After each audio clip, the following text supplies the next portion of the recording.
Good evening,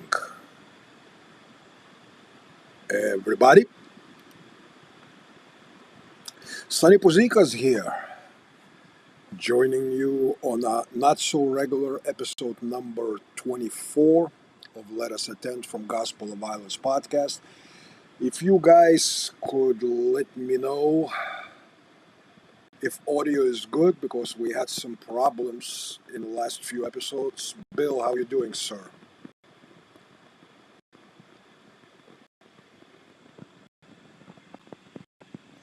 Hello, sir.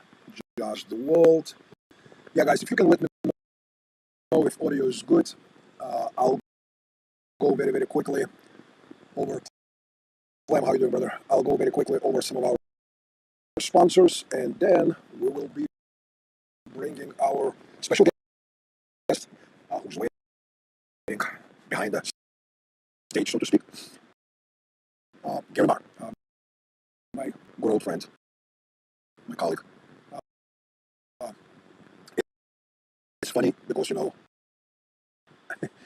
find to find yourself in kind of like extreme minority about certain views, uh, and those are the views that we're going to be discussing today with Gary. Once I bring them on, so we definitely in a very unpopular minority, but this is not the first time for neither myself or Gary to be in such a position. So I think we quite friggin' fine with that.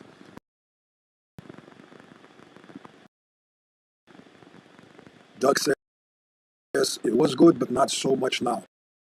Okay, well, let me do this very, very quickly. Don't go anywhere as you all coming in, because I'll be back in exactly 15 seconds.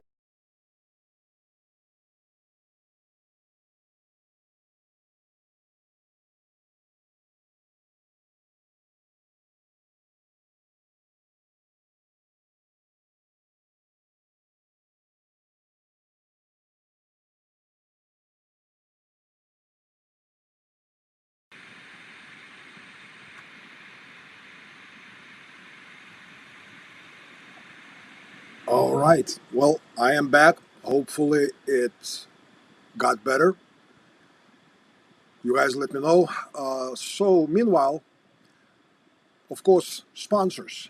Uh, they are pretty regular up here as far as the sponsors.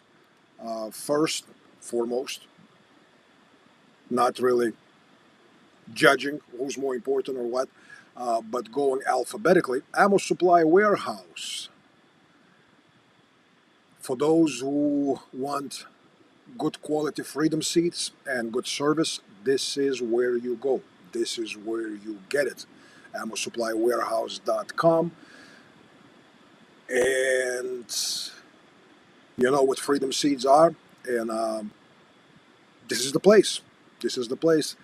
Uh, Interestingly enough, Ammo Supply Warehouse is sponsored not only for my online activities as far as the live streams, but also for Gary's. So it's like a double thing going on here. All right, go support them. Go get your freedom seats from AmmoSupplyWarehouse.com. Uh, Second, of course, would be my dear wife with Ford Honey Badger body sprays. Later on, I will put on some QR codes where you can order things, but we'll do that as we run. Or if you're not too lazy, you can go to my website, sunnypuzikas.com, and you'll find Ford Honey Badger body sprays there. And also, our third sponsor is Iron Pig Armament. The word armament probably tells you what you need to know as far as what they do. They do quality stuff. According to my son, this was the first time that he saw me smile while I was handling AR-15, and that AR-15 was from Iron Pig Armament. And I'm a proud owner of one, and you should be too. With all that said, with all that said, uh, let me bring in our guest, my dear friend, all the way from great state of Pennsylvania, Gary Marr. Gary, how you doing, brother? I am doing well. Hello, everyone out there in the internet land. All right, so I know that a lot of people probably were thinking that, well, if Sonny and Gary are talking, it's probably going to be some controversies about training and shooty things, but we made contact a few days ago and we go like, you know what, those controversies are kind of old and boring and everybody knows about them. And Gary was kind of going a little bit of a scorched earth lately Well, on his a little soon to bit. be deleted private page on the Facebook, right? And believe it or not, Gary, I saved most of your memes that you posted. I'm like, some of them are money, some of them are absolute money. I mean, I it stole them pushes all. the So limits, but yeah. I How never you do been, anything my man? half-assed. You've been busy? Yep. Been busy doing a bunch of construction work, building a new shop out here at behind my house. That's been eating up most of my time. So nothing cool and high speed, saws and hammers and tools I don't understand. But I watch all the YouTube videos and then I put wood together. Yeah, yeah, that's cool. Well, today we're going to be talking about what's going on with our country, uh, and it is related to events, and they're not new events, obviously, in the Middle East, but lately, quite obviously, it has escalated quite a bit, and it brought interesting things to the surface, right? So, Gary, let me ask you, what have you observed? Like, because both me and you were kind of swim in similar circles. Most of our friends are not some kind of extreme lefties or whatnot. Most of our friends are pro Second Amendment. Yep. They will categorize themselves as American patriots. Uh, Yeah. Absolute majority of them, did not believe many things that media told them all the way back to 2015, 2016 elections and Russian meddling and interference. Significant portion of those guys did not buy into the whole pandemic BS, right? Right. Little bit smaller, significantly smaller percentage didn't buy into the Western media's presentation of what's going on with Ukraine. And then we fast forward to very recent days, right? Yeah. To the With the last events couple weeks. Yeah, with the events in the Middle East, specifically as it relates, and we will touch back upon, let's say, things in Gaza and things of that nature. But mainly, this all kind of floated up onto the surface because of the conflict between State of Israel and Iran, right? Yep. And suddenly we saw myself and Gary, and yeah, we're not the only ones, but we are definitely in a very significant minority, like substantial, like palpable. You feel like what a minority you are, right? Yep. Very much. What do you think?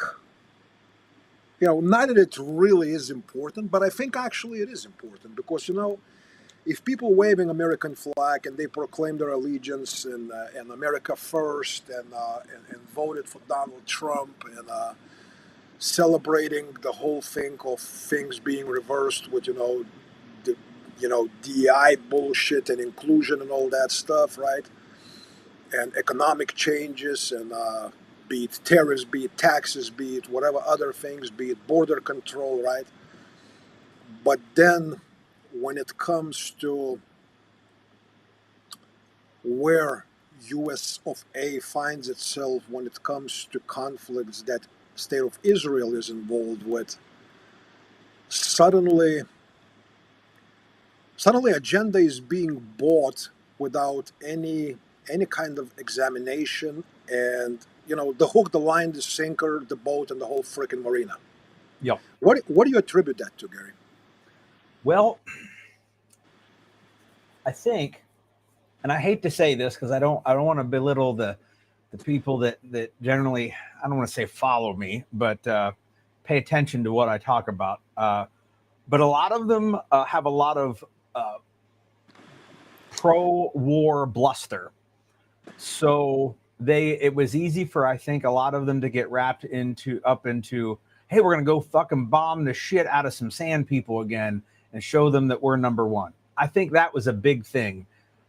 No critical thinking, just American dominance, and we'll show them, fill in the blanks, which in this case is, the Persians.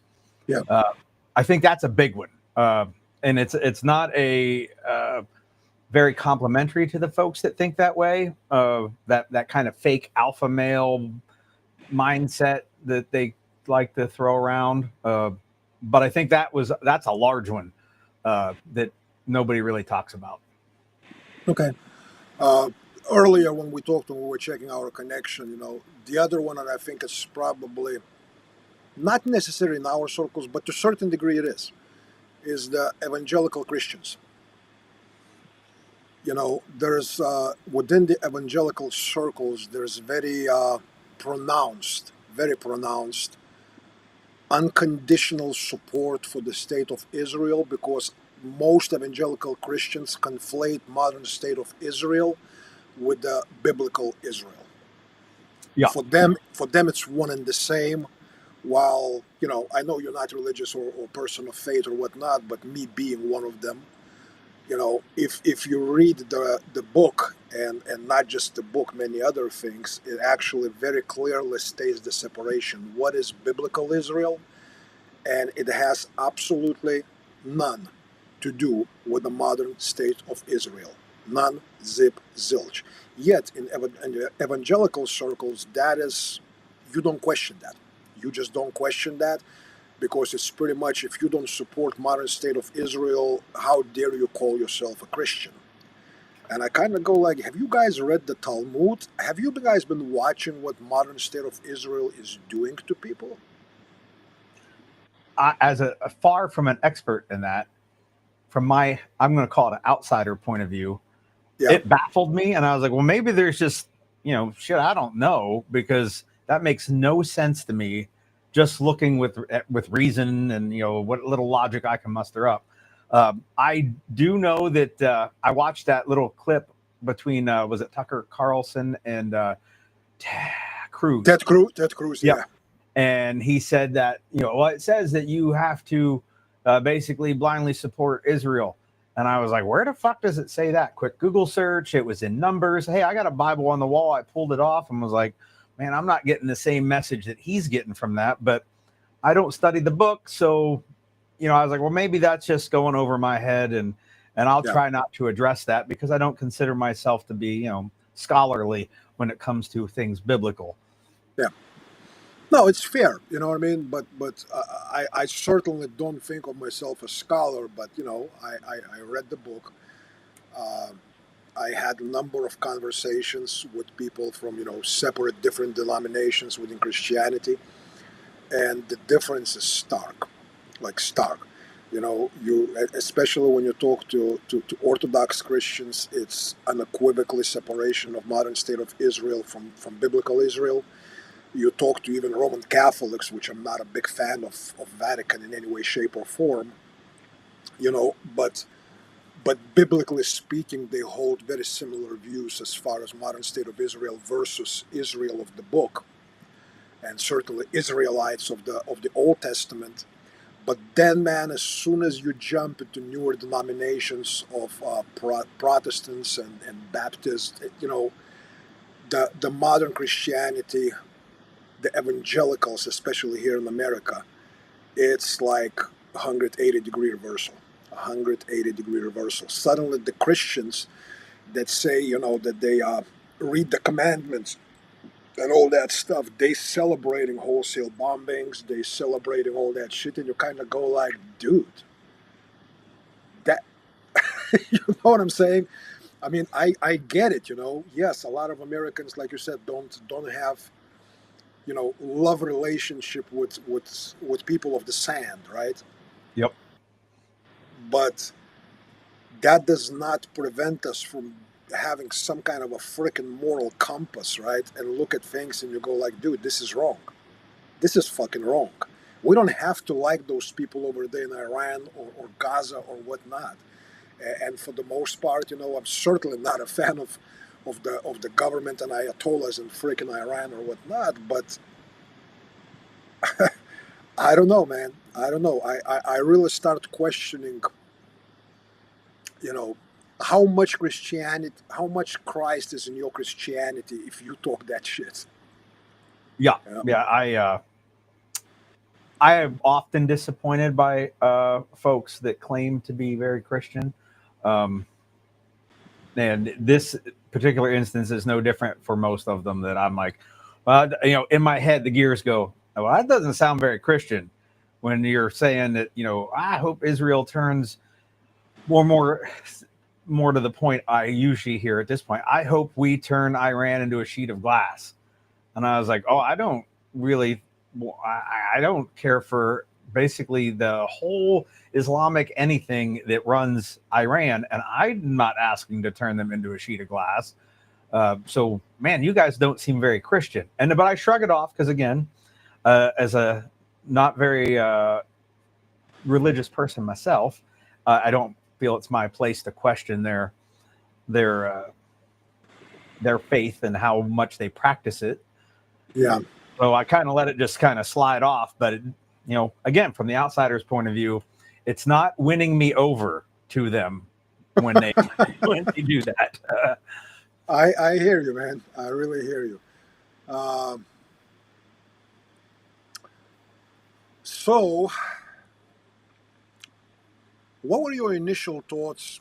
When did you think, when the things were escalating, when the so-called 12-day war started with Israel bombing Iran while we were supposedly still in negotiations with them about the whole, no nuclear weapon. What was your first thought as far as will we get involved?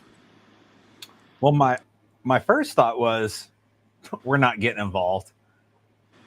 Our fucking president campaigned on no new wars, no current wars. I was like, we finally have someone who's not playing this fucking game. So I was like, we got this. Like he's I don't know if he can pull off making it end because he's shown some ability to make that happen. So I was like, Yeah. maybe, but we're not getting involved. Like, every president before now, yeah, absolutely, we'd already been there. There were Marines, storming the beaches of Iran. I know Iran doesn't really have any beaches, but you get the idea. Yeah. And so I was pretty confident that we were going to focus on the problems we have here that were promised to be fixed in the campaign season. So I was like, yep, he's got bigger fish to fry. So I didn't think we were in danger of getting pulled into it. Yeah. How disappointing was it as someone who, you know, I'm assuming, and I'm not. You don't have to say yay or nay or whatnot, but I'm assuming if you voted, I'm assuming you did vote for Donald Trump, right? I did vote for Donald Trump, and I generally don't vote for any Republicans or Democrats. I usually vote third party with my conscience. And this time, I said there are people I think would be a better president, but this guy's got a chance of winning, and I think he'll be good. So I'm gonna push my normal prejudices aside and go ahead and vote for somebody that's one of those two parties. So I committed more than I would say most people do. I mean, I switched. I can't say like official affiliation, but I generally don't vote for the Uniparty, and Yeah. I opted to for him. So I really felt like I was sold a false bill of goods and stabbed. I don't want to say necessarily in the back, but maybe the side. Yeah, well, you are in the same camp with my bride, with Megan, because she was never a fan of both of major parties, but with Trump, it was like it was genuine hope that Yep. maybe at least for 4 years, we're gonna put a little bit of a stopgap time frame with this, absolute insanity where this country was heading. And a big part of it would be, let's not get involved in that which is none of our business. Certainly, let's not get pulled into shit that's started by other people, right? And so I can see how, me not being born here, maybe it's not so much, but still, but I can see how for so to speak, true Native Americans that are born here, this may feel like a fucking betrayal Yeah, because that's it what I is, felt. Yep. you know. And somewhere in the very distant corner of my mind, I go like, is there a very very slight possibility that Trump is such a good hustler that all of this is a hustle, and somehow he's gonna be like instrumental in getting rid of Netanyahu or whatever the fuck gonna happen with Israeli internal politics. But then when you look at Israeli politics, who replaces one prime minister to another, and you go like, what is the difference? It's like replacing Joe Biden with Kamala Harris and replacing Kamala Harris with Hillary Clinton. What Yeah. is the fucking difference? You know what I mean? Yep. So, but I'm certainly not going to be beholden by that hope that Trump is playing some kind of a, like my wife said, 4D chess. I would pray and I would be very happy if I'm wrong. I, Yeah, I would I hope to be wrong entirely. I hope he duped me as much as he duped everybody else in whatever 4D thing he's doing. But I saw his 4D chess and the last time he was the president, and it wasn't some QAnon or whatever you pronounce that yeah, fucking thing. It was just a guy who was an outsider. That was it. It was very very simple to see where it was coming from. It was not yeah, 7 levels deep. yeah, and like listening to things to the way it was presented right after the strikes, the whatever they call them, the nuclear facilities in Iran, the way he was talking about it, I was like, dude, Megan brought up interesting points. She goes like, if you want to help somebody like Bibi Netanyahu not to go to court and potentially be convicted in Israel, which I doubt it will happen even if he does go there. But, most PR companies would tell Donald Trump, do not bring up his name. Yet there goes Yep. Donald Trump on his social media proclaiming Bibi Netanyahu to be war hero and absolutely brilliant leader and all that. And you kind of go like, damn, are we that beholden? Like in one of those memes that you post, and is draining the swamp really means Yeah. sucking, Yeah. that, It you know? was. I was a little baffled by the amount of cheerleading that he was giving him. Yeah, absolutely. It And wasn't. But I mean, I get it. He's a diplomat. He's got to say nice things about his allies, and I'm going to throw allies out there in a quote because I don't believe that in a heartbeat. But uh, there is a professional way to just be like, oh, things are progressing well with the leadership in Israel, and kind of leave it, with that type of verbiage versus he's a war hero. Our motherfucker ain't ever picked up anything but a pen and a fucking slice of pizza. Like he is far from a war hero. yeah, well, and it's not necessary that I would agree very often with any fucking Western Europeans, but some people would say, and I would say that to some degree that they have a pretty damn strong point that he's more like a war criminal. Mm. You know what I mean? And I know it's a whole separate issue that riles people up even further. But when you look at what's being done in Gaza, dude, I don't know. I don't know. You kind of look at it, you go like, dude, So comparison, right? You look at unjustified and unprovoked Russian invasion of Ukraine, right? Unjustified and unprovoked. That, I'm not gonna go into any depth of explaining that, but let's just leave it to the way media presents, right? We're looking at numbers of people killed and all that, right? By Ukraine's own admission, as far as number of civilians killed, it's somewhere in the area of 13,000 civilians.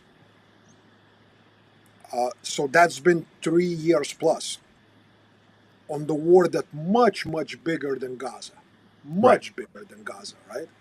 But then you look at numbers of people killed in Gaza, and you can say that the Palestinian sources are exaggerating and all that shit. But even by some very outsider sources, when you look at numbers of 30 to 40,000 civilians in the area that was only less than 3 million people versus 40 some million people in Ukraine, you kind of go like, do we have different metrics? Well, I certainly believe we have different standards, because that's not. It's on purpose. Like there's no, this isn't World War II, or like we didn't know how to get the Germans short of just firebombing Dresden. Okay, we had airplanes with a compass, and we just dropped bombs out a hole in the bottom. Got it. A lot of innocent people get killed. It's in 2025. If you kill 30,000 civilians in an area that small, it isn't because you didn't have any better way to do it. I just that's not believable to me in the least bit that those are accidental or Collateral damage. collateral damage. Yeah.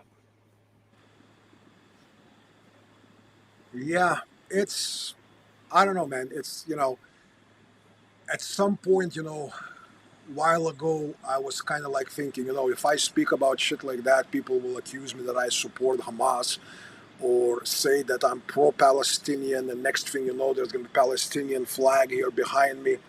I really no longer give a shit about it, what people will think. Because, when you look at shit going on there, and it's not like it's a freaking new event. It's not like it's something that started happening with October 7th events. You know what I mean? Right. It's been going on for very long time. And it's interesting because in American social media space, right, you're not going to find many links or many references to quite a few documentaries available out there about Netanyahu, Mr. Bibi Netanyahu, who's not even, the real name is not even Netanyahu. He's actually, his family hails from Poland and they are Polish. You know, when you look at most of the rabbis that are his spiritual advisors and basically spiritual guides, when you look where they hailed from, one of the main ones actually comes from my homeland, from Lithuania. Oh, Yeah, funny that, right? And then you look at some resources like, the documentary about Bibi Netanyahu, about his past and involvement in dark, shady shit, right? It's almost impossible to find. There are no references. Links are buried all over the place. You look at some documentaries produced by some French independent journalists and other things about settlers, and what they doing and what they saying about what they think should happen. And then Netanyahu's talk with some of those settlers that was not meant to become public, but it did become public. You really start thinking, and you're going like, there's almost like this parallel universe of real events and real motivations happening that Western public is being intentionally shielded from, for them not to know. What's the reason behind it? well, What's the reason behind it? I think the reason is pretty obvious. People here get elected, and if we don't know that something's amiss, we're not, the politicians are not in danger of getting unelected because we're upset about it.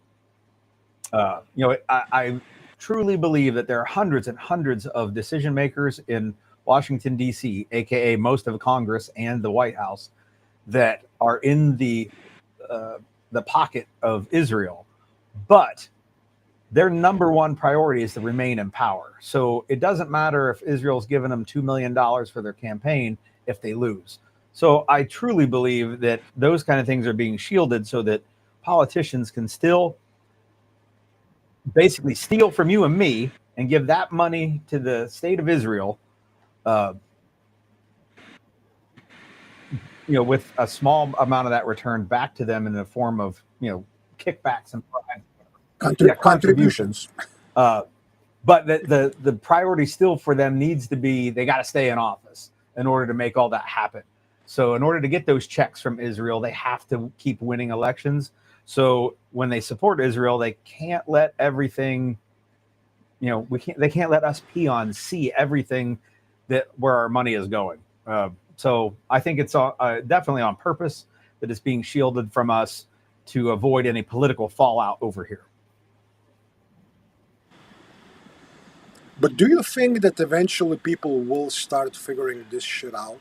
Because there are still voices that, at least for now, are still, you can still hear them. There's not that many, You but you can can, and still I hear think some it'll of those get. voices. It's getting harder for them to hide things because this isn't 1980 anymore, and only NBC and CBS broadcast things. Most people I know don't even watch those anymore. They get everything, from the device that everybody's watching us on right now, and we all Yeah. can publish to that. So it's harder to keep a lid on it when there's just a bunch of people with cell phones in their hand every day that can start getting the message out. So while it's very grassroots and comes out in little bits here and there, uh, I think it will be harder and harder for them to keep the lid on it because it's not just 3 or 4 places of a bottleneck of information anymore. And on the other hand, I'm thinking, because a lot of pro Israel people, pro modern state of Israel people, I mean, they will say that Israel has to do what Israel has to do because Arab nations, including, although Iran is not really Arab nation, that's a separate discussion, right? And Palestinians and many other, movements there, they've been saying, they've been calling for elimination of state of Israel, you know, from the river to the sea, all these things.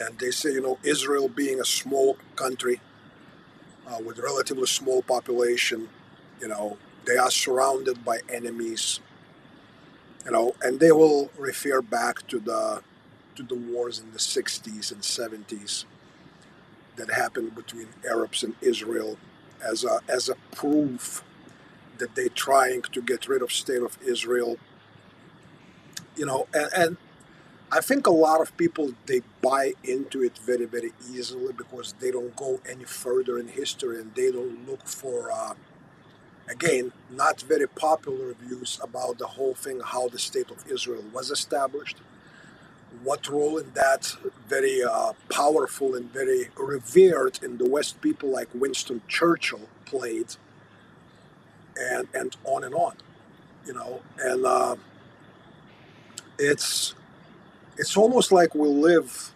partially, I think we live under the ghost of the Jewish Mm-hmm. Holocaust during the World War II. And, it's unthinkable to criticize almost anything that modern state of Israel does due to how the history has painted what happened during World War II, how it was initiated, how it was executed, the numbers that were killed, and on and on and on. All of that can be examined and questioned, by the way. At least we should be able to do it in the country that proclaims the First Mm-hmm. Mm-hmm. Amendment as one of the cornerstones of the country, of our society, of our system, right? But anytime you try to question it like that, you are instantly, anti-Semitic, and you want all Jews to die, and you are basically equivalent of Yeah. Adolf Hitler. And it's kind of like, are you freaking serious? I don't know where it comes from, but it seems like people have a lot of, I'm going to call it Western guilt. Like, well, my grandparents, you know, they allowed that to happen. You know, it happened on their watch, so I have to still feel guilty over it. I don't feel guilty for shit that my grandparents' generation did.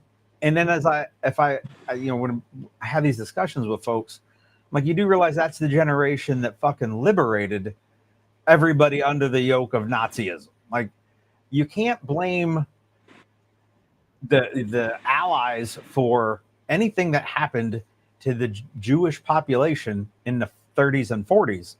They got off their ass eventually and fixed it. So this whole we owe them everything forever. I mean, that might be a whole different discussion if you're Germany, but it shouldn't be a fucking discussion for us. Yeah, but it is. Yeah, I know. I don't know. I don't understand it. I have a no qualm whatsoever with anybody that's Jewish, but people will conflate my disdain for the state of Israel as I hate Jews. I was like, that doesn't make any sense whatsoever. But that's somehow they conflate those as the same thing, and then also pile on this guilt of we must do more to help every Jew who was persecuted 3 generations ago. And to do that, it means we have to help modern day Israel. And I was like, wow, you're connecting a lot of dots here that aren't connectable. Yeah, because we can look at a lot of genocides throughout the history, right? We can look at genocides of Armenians by the Ottoman Turks. We can look at the genocide of how many genocides we have had in Africa? Countless. Right? How many, you know what? I mean, the Russians don't do that, but they could say that they've been genocided in World War II to a larger degree than any other entity. Yeah. So should Russians for the next 200 years have special rights? And if you say anything that Russian vodka is not as good as Polish vodka, you are anti-Russian and you should be fucking taken off of social media? Or it's ridiculous. It's preposterous. You know what I mean? But we do live with that, and it's a reality. And now we have political leaders that are openly saying that if you say something against modern state of Israel, that makes you anti-Semite. And even if you have papers, they may take those papers away. Yeah, I read that yesterday and was like, what the fuck? There's a reason, obviously we're big Second Amendment guys. And probably everyone watching here is also a big Second Amendment fella. And it still falls below the First Amendment. Like, they didn't put that above it because it's that important to be able to speak freely. And the idea that you're like, hey, we made you a citizen, but now we're going to scratch all that and kick you out of here because you chose to speak. And then to find out it's about speaking negatively about what I would call a hostile nation. It's ludicrous. Yeah. It is.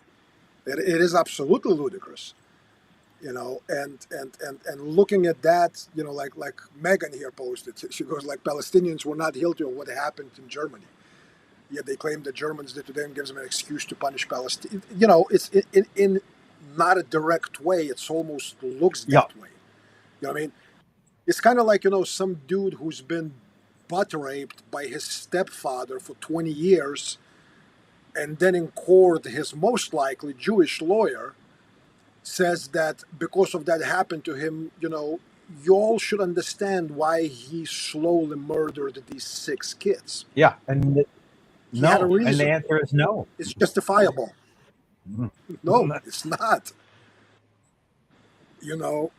So it's mentality is so interesting and it's so twisted, man, that it's you kind of go like, I really don't, you wish that people, especially in our circles, right, would use less emotion and more logic and see things without being beholden by this idea or that idea. But it doesn't seem to be the Yeah. case. It does not seem to be the case. So yeah, I've me and Megan, we were talking about it. She goes like, "Yeah, you probably gonna be catching some additional heat after this," and I'm like, I really don't think that me and Gary care so much about additional Nope. heat. We're not quite that sensitive about temperature changes. So, what are your views now? Because there's some debate going on. Because of course our administration and all that, they claim that they absolutely obliterated Iran's ability to manufacture a nuclear weapon.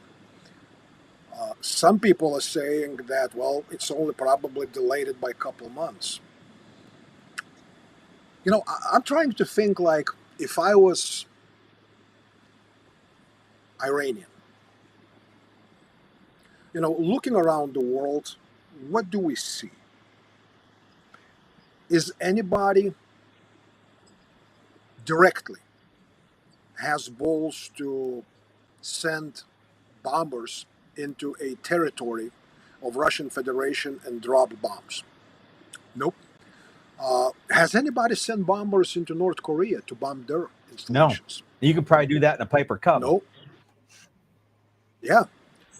What is one factor that everybody goes like, this is, as far as risk versus benefit, this is not worth doing? And that factor is that those countries do possess nuclear Yep. weapons. So if I was Iranian, I'm looking at it and I go like, with the modern technology and the air power that both Israel and US possess, eventually they'll be able to overwhelm just about any air defenses Yep. or whatnot.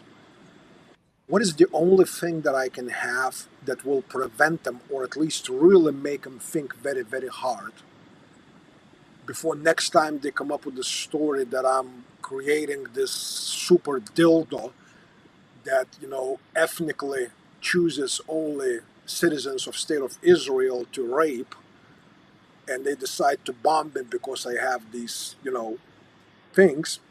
What would be one thing that I would want to have to prevent it from Nukes. happening? I mean, there's 200 and some countries out there. They all want them. Like, they all want them. Fucking Rwanda wants nukes. They're not close to it, but they want Can them. we blame No, them? like, we got there first and went, man, it's fucking nice having these. It worked for us. I can't see why anyone wouldn't want them. And the thing is, the cat's out of the bag. It's not like there aren't thousands of people in Iran who know how to make a nuke. I could fucking look it up on the internet. So Yeah. there comes a point with how far are you willing to go to just keep delaying somebody from getting something. And that's not discounting the fact that like North Korea could just give them to them. Or Pakistan. Or Pakistan. Yeah. They could drive them over. So I don't get the like what the goal is at the end. I don't see the light at the end of the tunnel. We're like, hey, this is where we win and we get the championship belt, and they never get a nuke forever. I don't see that where that comes into play. So it's just a matter of delaying it for some amount of time. And then the question is the delay worth everything you're willing to do to get the delay? If you delayed it by 3 years, which is a weird number because that's the one that our director of national intelligence said last month they weren't any closer than 3 years to getting one. But anyway, if you delayed it by 3 years, what do you have to do to get 3 years of time? Is it worth whatever the cost is? Is a ground war worth buying a couple extra years of time? I don't think it is, but I'm sure that there's a bunch of folks in Washington. And in the military industrial complex, like, hell yes, a ground war would be great. But Yeah. None of their sons will go to that ground exactly, war. it'll be ours. Because if I was a betting man, and I'm not,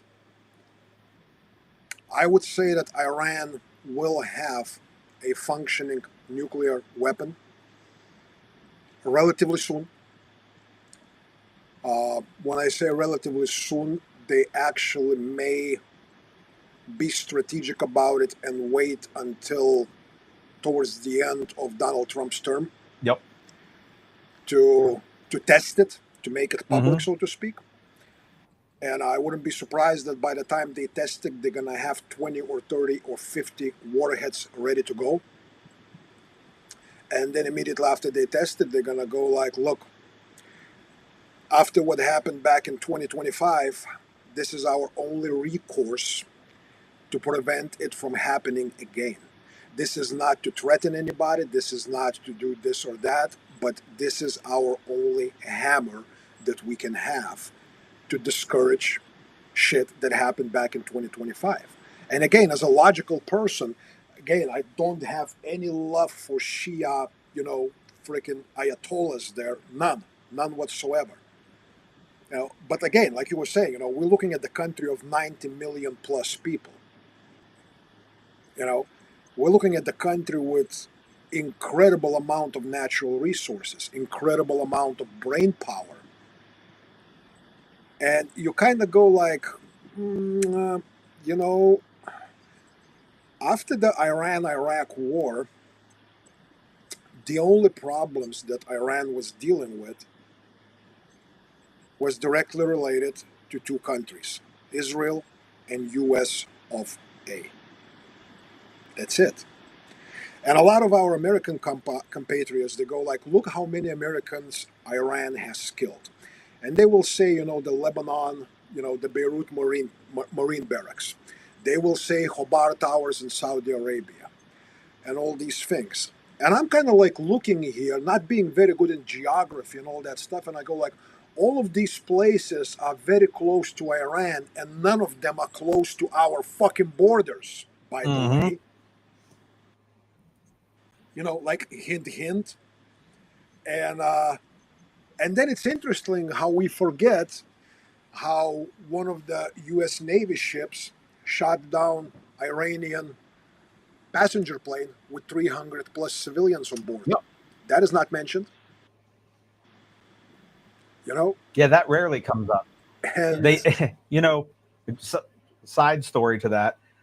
I was on that ship a couple of different times, and they absolutely have the plane painted on the side of the ship as a kill. yeah, and talking about comments, here's one gentleman posting on Facebook saying Israel should send Mossad to assassinate the Iranian leader. Well, that's a great fucking plan because that's definitely not going to solidify the Iranian people behind the thought and behind the screams death to America and death to Israel. It's definitely going to make them love Israel and America. It's definitely there thousands of nuclear scientists will turn around and going to go like, no, we're going to start making Nope. popsicles instead of fucking nuclear weapons. It's definitely going to work that way. This is one of those guys that you were saying at the beginning. You know what I mean? Former military, wants to wave the flag and wants to swing big American balls of power, influence, and we can do what we want because we are the biggest kid on the block. And it's funny, dude. It's actually not funny. It's actually sad. Yeah, because those people who are saying that are not going to be the first people to volunteer to go fight. No. Most of these people that are saying that, for one, they are too old to go fight again. Yeah. They certainly not in shape or condition to go fight. But it's almost like they need to show that manhood, that American male aggression through social media posts and opinions about geopolitics, like, fuck these people in the sand countries, who cares? Make the whole country into a fucking glass parking lot, nuke them all, assassinate this, do that. And I go like, let me remind you of something. By the time the chickens come to roost, you, sir, probably gonna be old, so old that you're not gonna care, or dead. Now, your children and grandchildren, they may have to eat out of that cup when those chickens come back Yep. to roost. You know, and you kind of go like, the sometime, although significantly lower, but still some remaining level of American testosterone overcomes any fucking logic. Yeah. Any, any logic. Agreed. You know, Agreed completely. and for us, for both me and you, it's kind of funny because within our circles, we certainly have. There is no shortage of people that think like that. Oh, And I'll bet, a lot of public relations people and business advisors, they would pull me and you into the office and they would go like, are you guys stupid? Do you realize that some of your students and potential clients will never gonna look at your material because of what you guys are saying? And me and Gary probably would look at each other and go like, if people cannot handle logos, common sense, and even if we are wrong, a adult level of debate, I don't think I fucking want yeah. it in my I'm not class. the instructor for them. No, no. So, yeah. So I guess we are, in that sense, we are not the most prolific and adaptable businessman as far as Nope. sucking up to the winds of changes, and going like, oh, Israel is popular now. Let's suck a little bit of of this, and that way we're gonna get more pro-Israel folks coming in from evangelical churches and taking Kalashnikov Yeah. classes, right? Uh, yeah, right. Not gonna fucking happen. We know that, right?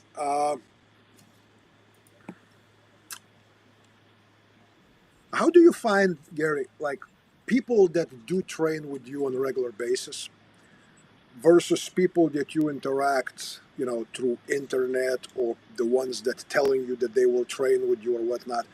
Do you find percentages of people differ as far as people that are, without any examination, without any reflection, they do suck that schlong? um,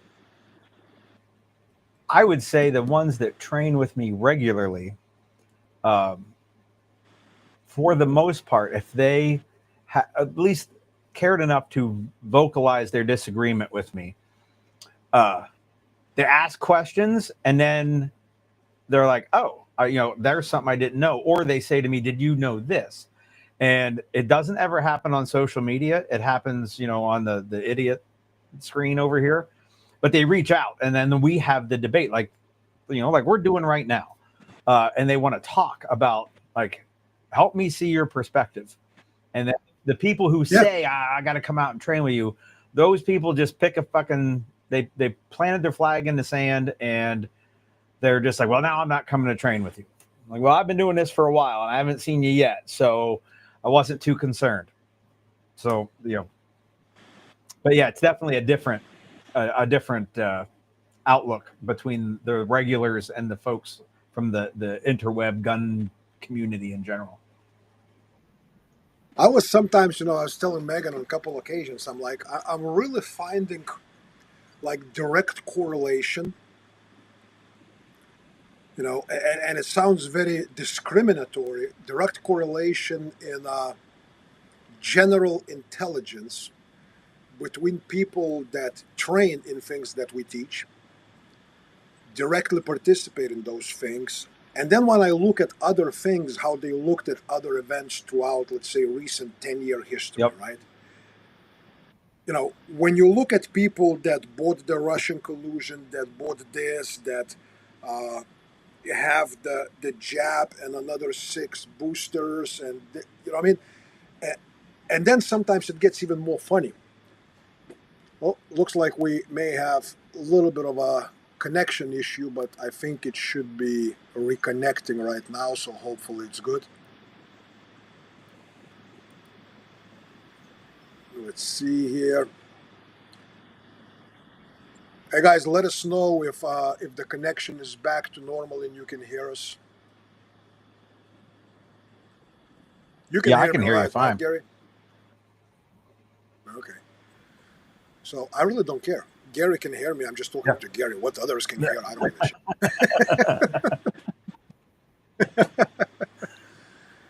Yeah, but it's funny, man, to look at it and you go like between the world events, between what kind of training people choose, and then it gets even funnier, between what kind of music they listen to, be what what I mean, and you kind of go like, are these all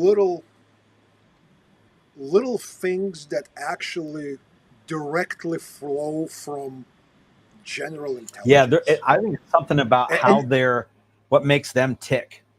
Um, yeah, and then they just I, it all everyone kind of filters into the same general category because they're smart.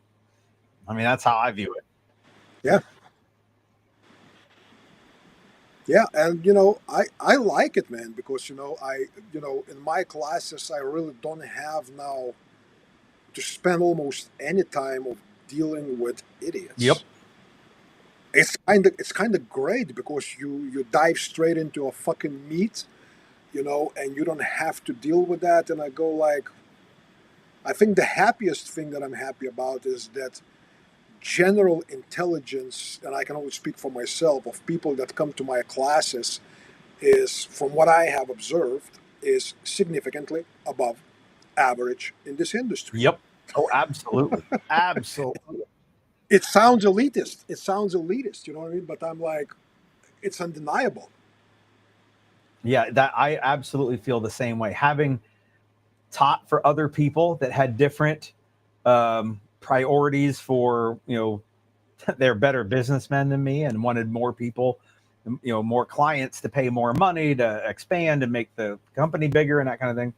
Uh, Having a smaller clientele now, and they seem to be, like you said, to sound elitist, smarter than the average dudes coming to classes. It's great.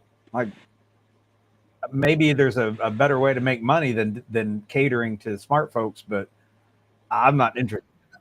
Yeah, but on the other hand, Gary, like we don't have problem actually creating and maintaining over long periods of time genuine friendships with our students. Correct. Which is also not very usual in the No, industry. there's a lot of. It's weird. We're here saying that we're elitist because we say our students are smarter, and most of the industry acts very elitist and they don't want to have a connection with their students.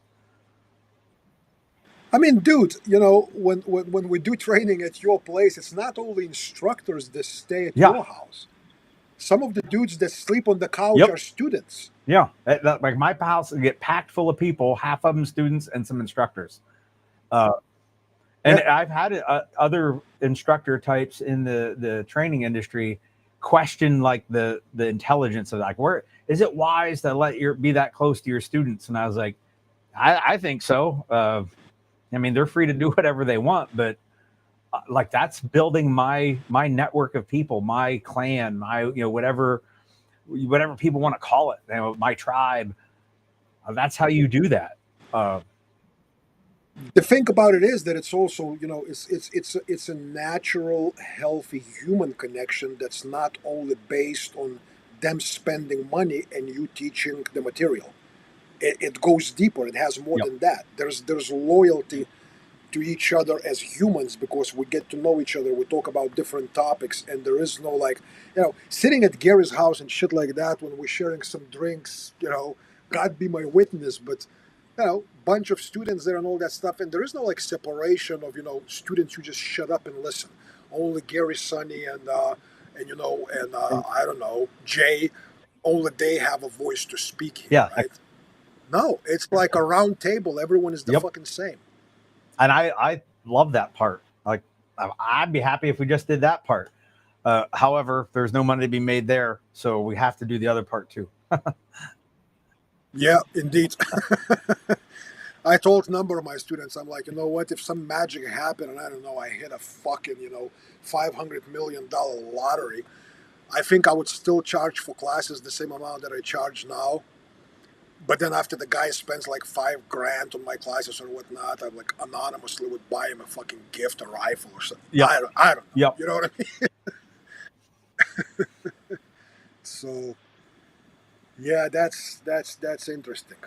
Well, before we move any further, do you have any things that you wanna, if you have any classes coming up or whatnot, or anything?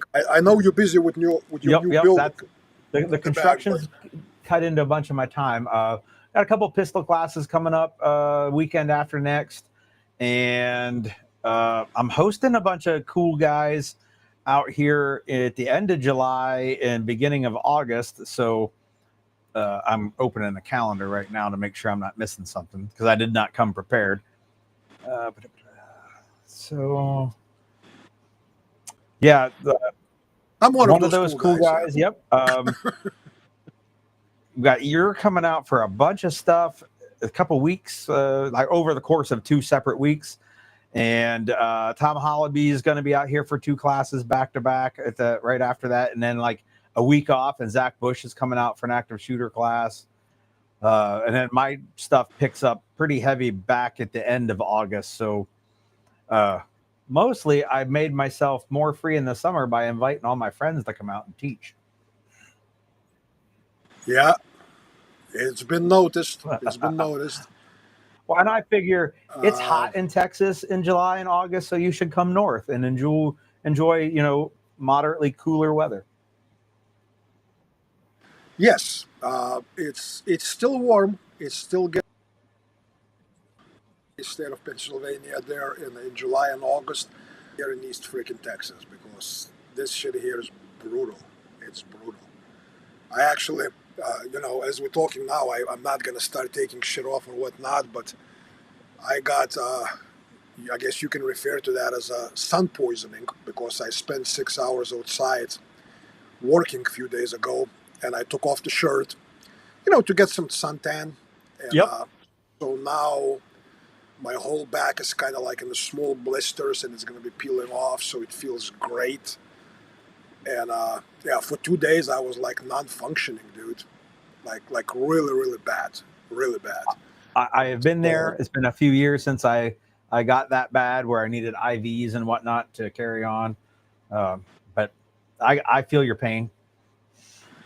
Yeah. So out here I don't have much classes. I have access now to indoor facilities, so we're going to do some combatives classes there. But after that, I'm taking off. I'm going to Ohio, to Wisconsin, and then back to and Pennsylvania. And so, yeah, I don't think I have any classes back here as far as outdoor classes until end of September, because I'm just not that freaking crazy. But you're the crazy Russian. I read it on the internet.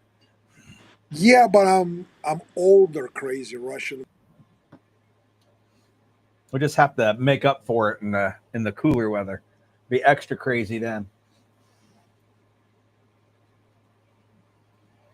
Ooh. From my perspective, it looks like Sunny has frozen. Oh.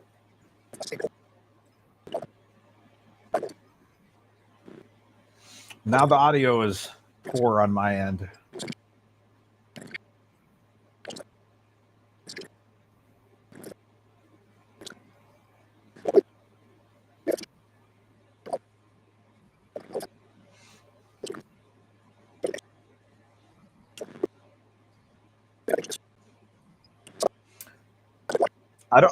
I don't know if everybody else is hearing it, but I'm getting just a couple of syllables of noise.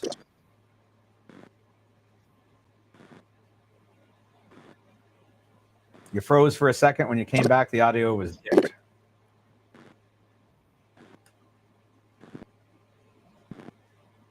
And you seem to be frozen again. Oh, you unfroze. No good on the sound.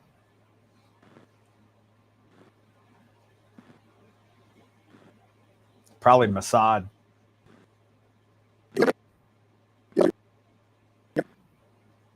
I see your mouth moving.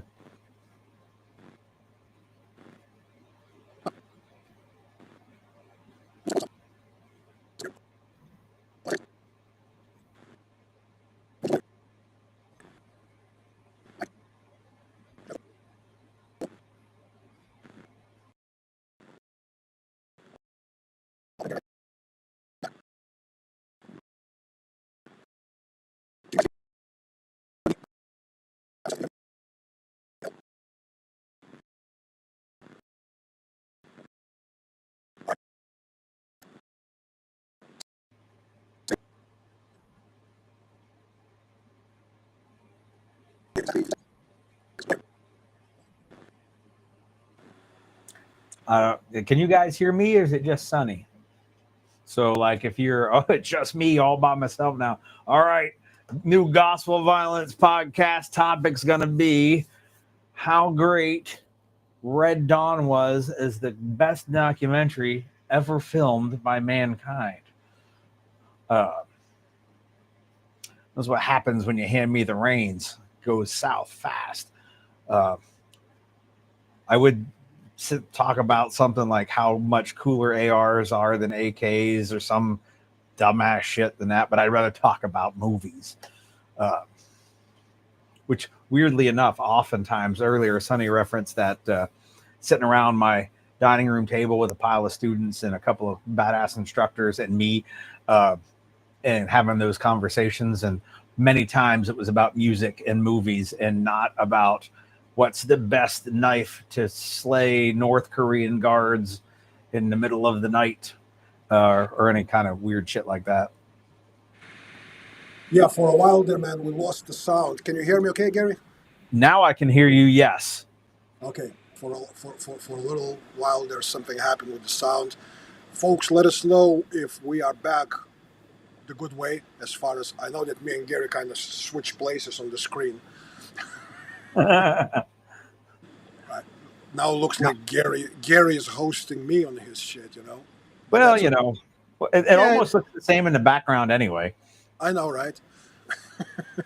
And we use the same software from what I understand, so. Yep. Yeah. While you were gone, we started talking movies. I think the crowd agrees that Red Dawn was the best documentary filmed. But beyond that, we didn't get to go much further before you popped back in. Yeah, well, now that I'm popped back in, Red Dawn is like the shittiest sci-fi movie ever created. See, so me and Gary can have a adult disagreement about things that can be pretty freaking radical, but we don't call each other names yet. I mean, in person we call each other names, but yeah, that's separate. There are times I even just text Sonny out of the blue and be like, "Bro, I was listening to Tool, and I didn't even turn it off." I know. And I don't even dislike Tool. I just kind of play that up for your benefit. Yeah. Oh yeah, me and Gary also happen to like more than I was expecting. And Gary says more than he expected, the Sleep Token, which a lot of purists of heavy metal music, they go like, that's gay. They not this and that, and I go like, okay, if you want to stay within something framed to satisfy your Puritan roots, be my guest. But I think it's pretty dope. The first time I heard it, I looked over at the radio like, what is that? And I kind of put a little check note like, interesting. And then the next time I was like, all right, I got to go look at them, because that's twice I've heard it and went, this is worth exploring. So somewhere on my phone, my Luddite experiences here, I look at my Sirius in the car and I go, I got to remember that band. So I take my phone out, I take a picture of the display that shows what band is playing so that I know what to go look up when I get home. Yeah. I was Not kind of dwelling in Sleep Token for a couple of years. Every now and then I would listen to them, you know, but I never listened to them at like a high volume with a high quality. Yep. And I'd say within the past month, I have a couple occasions during the long trip, you know, and I would put some of their stuff, some older and then some very new stuff, and turn up the volume and kind of focus in on actually hearing. And then I did a little reading of their lyrics and interpretations, and then looked at some things as far as their like like like technically how good they are, specifically the drummer, the vocalist, and all that. And I go like, hmm dude, these guys can fucking play. These guys Yeah. can play. Yeah. Each listen, I'm impressed. And I was like, huh, Yeah, I yeah, never would have saw that coming. Like, I wouldn't have guessed that I yeah. You would know, for me appreciate them. also, for me also being a Christian because they've been accused of being Satanists and all that stuff because of their masks and all that. I was like, I wasn't thinking about it. To me, it's like, you know, I'll explore that where it goes, what it is later.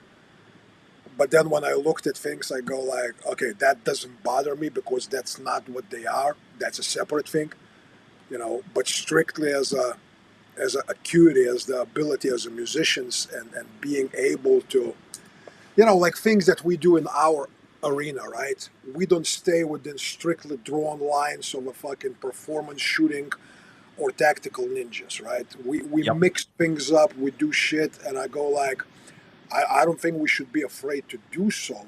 But apparently, the purists they go like, that's betraying the style. Yeah. Okay. Yeah, I well, nod my head and I'm like, yep, sure. We'll call it whatever you want, man. And I did not, I personally didn't get any comments about the religious aspect because I don't think anyone that knows me figured I would yeah, care.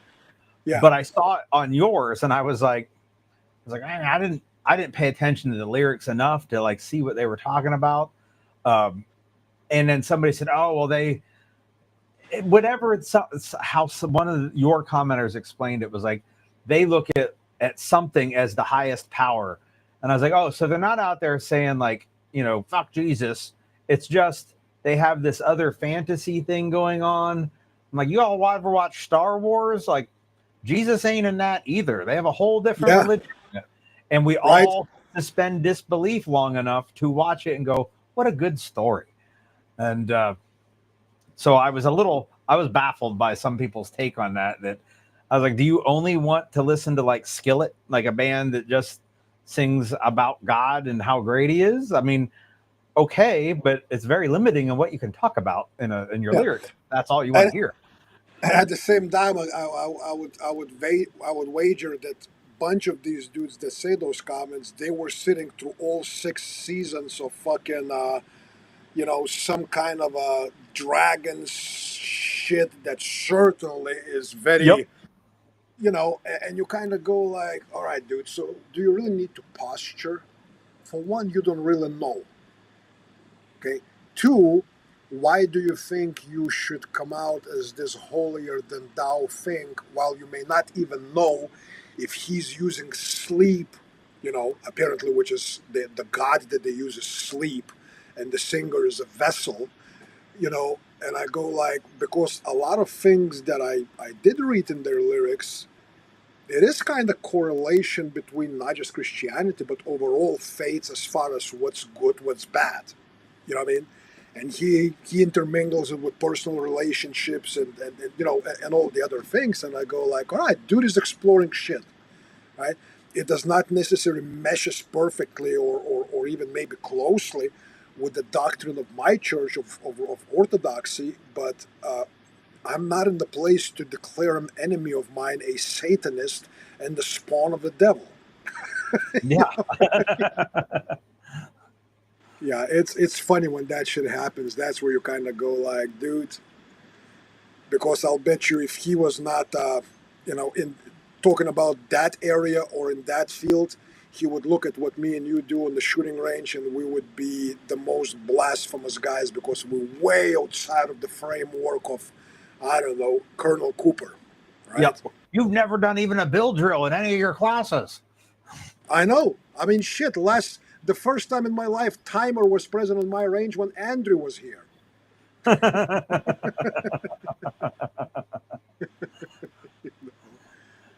So, listen, Gary, I'm not going to hold you very long. I appreciate you taking time and coming on, man. It was my pleasure, as It's always. For me, it's always good and refreshing to find out that I'm not the only idiot, and I'm not a spawn of Adolf Hitler who wants to eliminate all the Jewish people of the face of the earth. But not having balls to talk about things just because of history or because of what powers that be tell us that we should not criticize. I'm sorry, Yeah, it's not in my blood, man. It's not. yeah, So same. I Well, appreciate you I being that think way. we figured that out, and that probably a lot of people figured it out when, like, the night that we launched some bombs, I went full send on the hate train and didn't check to see with anybody where anyone else stood on it. Yeah. So we're definitely of the same cut from the same cloth there. Of well, I'm going to say my piece, and we'll figure out where the pieces fall later. Yeah, and it's at the same time it's sad and funny, and I think good that we find out that people that claim to be our friends, I mean, all of a sudden we're not friends because we have difference of opinion about one or two or six topics. Doesn't matter. And Like they're me not and even like Gary, we relevant know. topics. Yeah, like me and Gary, we know on absolutely opposite sides of religion and faith, on opposite sides, right? And I go to this ungodly man's house because he invites me, and him and his wife are generous enough to allow me to stay there, which saves me money. And people would go like, "Why would you do that if he's not a man of God?" And I go like, first of all, as a man of God, I am not in the position to be the judge. He's the one and only ultimate judge, not me. You know. And second is, you know, it's even as a follower of that dude, as my friend Bart says, the carpenter named Jesus, uh, he approached a lot of people that were very far from what he preached, and extended his hand and all that. And I'm like, so some people ask me, they go like, so do you think that you'll be able to convert Gary? I'm like, I'm not even fucking attempting it. I don't think Yep. Gary is looking for conversion, and I'm not pretending to be a converter. Gary is a friend. We have a lot of great conversations, a lot of good time in training. We have open discussions. I enjoy the intellectual challenge. I enjoyed the friendship. I enjoyed the way he treats his students and other people, and that's good enough for me. We don't have to agree on everything. I we agree. There you go. See, we agree on those things. All right. So, folks, tremisdynamics.com is Gary's website. If you're looking for training, especially if you are in Pennsylvania or somewhere around there or travel, there are number of offerings. Gary teaches a number of different classes. He has been here at my range, taught a class. I watched it. Yep. It's good. It's good. Uh, you know, uh, Check out what Gary has to offer. Go train. There's plenty to learn. Uh, Training architecture and his philosophy as far as training is not stringent within some kind of a confines of a fucking unholy gospel by this or that.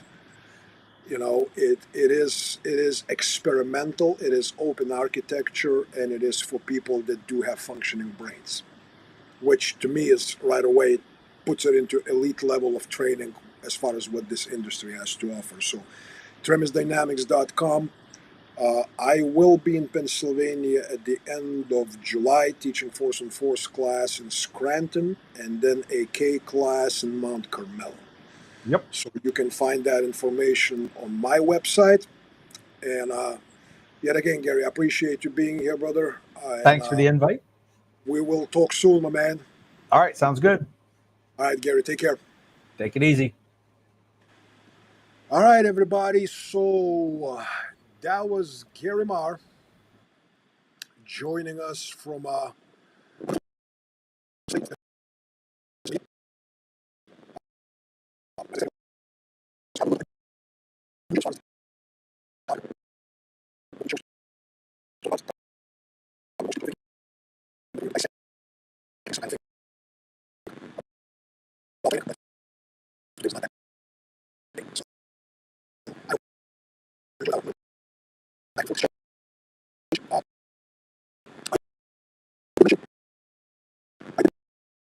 I will be in the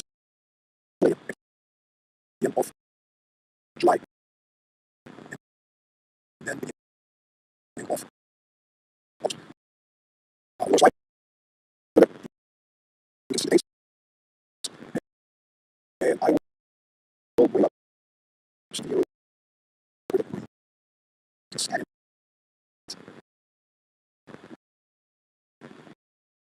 and stuff.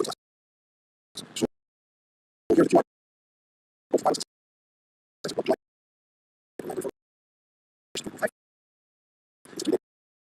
class that we have.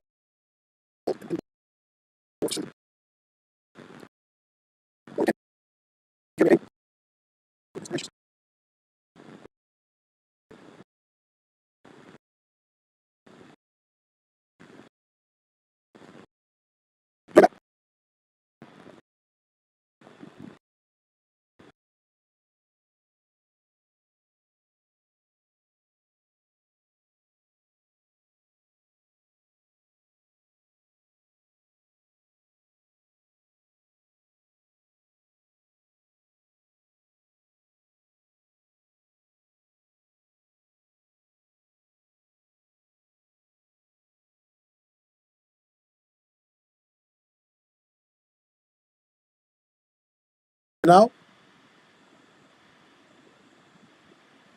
hopefully you can hear me now. Yeah, I know. I will be looking into some of my friends send me some suggestions.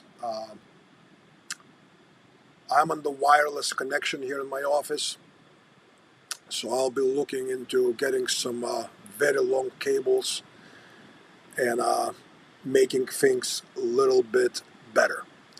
So here you have the QR code for Violence Censored 1 in Pennsylvania, and I'll bring the other one.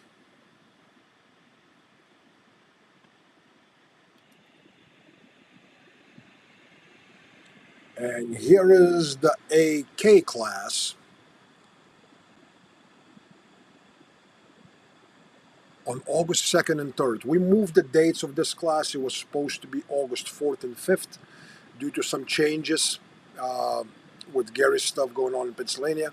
We moved the date to August 2nd and 3rd, which makes it a weekend class, Saturday, Sunday. So you can scan this or you can go to my website, and that's a 2-day AK class in Mount Carmel, Pennsylvania. Again, this will be August 2nd, 3rd. And then prior to that, July 29th, 30th, 31st, we will have a class called Violence Uncensored, which is Force on Force class. Folks, I appreciate you all being here.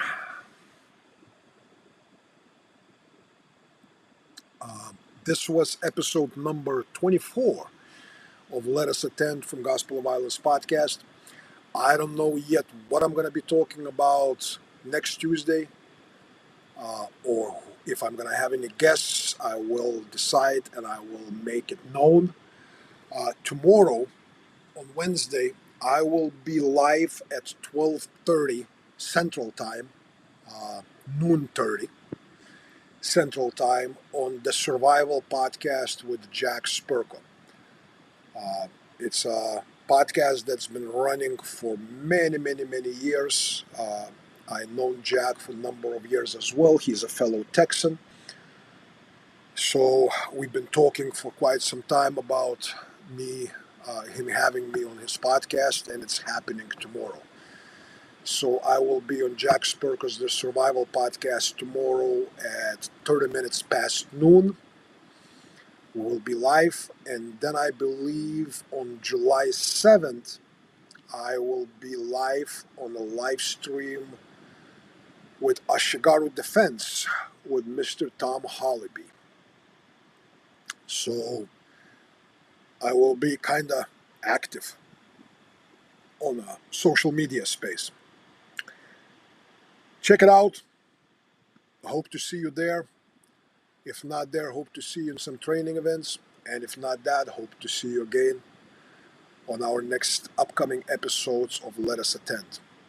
This has been episode number 24, coming live to you from Fort Honey Badger in East Texas with yours truly, Sonny Puzikas. Hope you all have a good night, and may God bless.